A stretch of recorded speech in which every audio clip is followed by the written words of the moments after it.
L'épisode du jour, c'est passer son VTTE en DI2. Maintenant que vous êtes sous le charme de l'assistance électrique pour la propulsion, eh bien, vous pourriez tenter de passer en changement de vitesse électronique appelé DI2 chez Shimano. En fait, imaginez une commande au guidon qui envoie des impulsions à un dérailleur arrière, le tout couplé sur la même batterie que votre motorisation, si vous voulez, en Shimano Steps. Gros avantage avec la motorisation Shimano 7000 ou 8000, c'est que vous avez déjà pas mal d'éléments. Vous ne serez pas obligé d'acquérir pour faire fonctionner votre vélo en DI2. Vous avez le CU1000 en tant que compteur, et bien servir de cerveau au système. Vous avez déjà un câble de transmission entre cet ECU1000 et votre moteur. Donc il va vous suffire juste de deux câbles, un pour accorder votre shifter de changement de vitesse et un autre pour votre dérailleur arrière.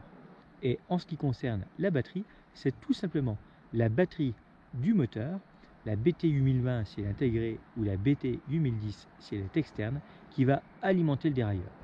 Donc il vous faut, si votre vélo est déjà en Shimano en 11 vitesses, un dérailleur arrière, deux câbles, environ de 90 cm pour l'arrière et suivant votre poste de pilotage entre on va dire 30 cm et si c'est un passage intégré 80 cm, et ensuite un dérailleur arrière DI2.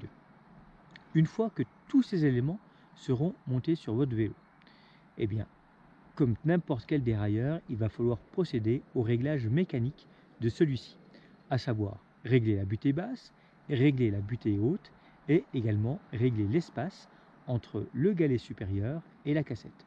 Ça, c'est primordial pour un bon fonctionnement. A noter que votre dérailleur Shimano XT DI2 accepte jusqu'à 46 dents pour ce qui est des dentures arrière. Donc du coup, une belle aubaine pour pouvoir aller au-delà des 36, 40 ou 42 dents qui équipaient votre vélo d'origine en passant avec une cassette en 11,46. Une fois que tout est monté mécaniquement, la première étape va consister à mettre à jour l'ensemble des éléments. Car selon leur date de production, eh bien, un shifter ou un dérailleur arrière ne sont pas forcément sur le même niveau de mise à jour, donc ne parlent pas forcément le même langage que votre moteur. Pour ces mises à jour, pas d'autre solution que d'utiliser l'un des deux boîtiers Shimano, le SM-PCE1 ou le dernier SM-PCE2. Une fois que tous les composants auront été mis à jour, eh bien, bonne nouvelle, votre vélo s'allumera, mais vous aurez un message d'erreur W032 et surtout, rien ne fonctionnera. Là, eh bien, pas d'autre solution pour vos détaillants de contacter la marque du vélo. Pas de contacter le SAV Shimano, non, la marque du vélo. S'il s'agit d'un Scott, contactez Scott. S'il s'agit d'un Bergamon, contactez Bergamon. S'il s'agit d'un Commensal, contactez Commensal. Voilà.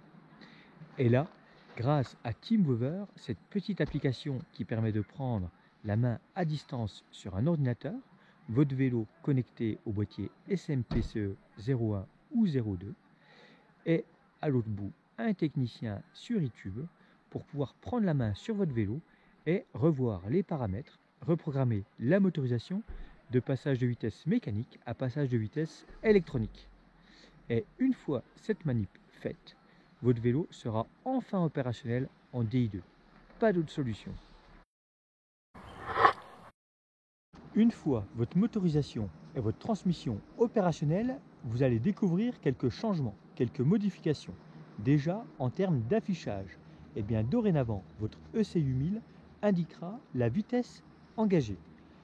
Le numéro 1 correspondant au grand pignon, la vitesse la plus courte, et le numéro 11 au pignon le plus petit, à la vitesse la plus rapide. Donc une information de plus au guidon, au même endroit que l'affichage du mode d'assistance engagé. Et après, une chose un peu moins visible, mais terriblement efficace. Votre moteur va être beaucoup plus intelligent, puisqu'il va pouvoir adapter le couple lors des changements de vitesse, le réduire pour des passages de vitesse plus en douceur, pour pouvoir optimiser la durée de vie de la transmission, mais également augmenter l'expérience et le plaisir de roulage.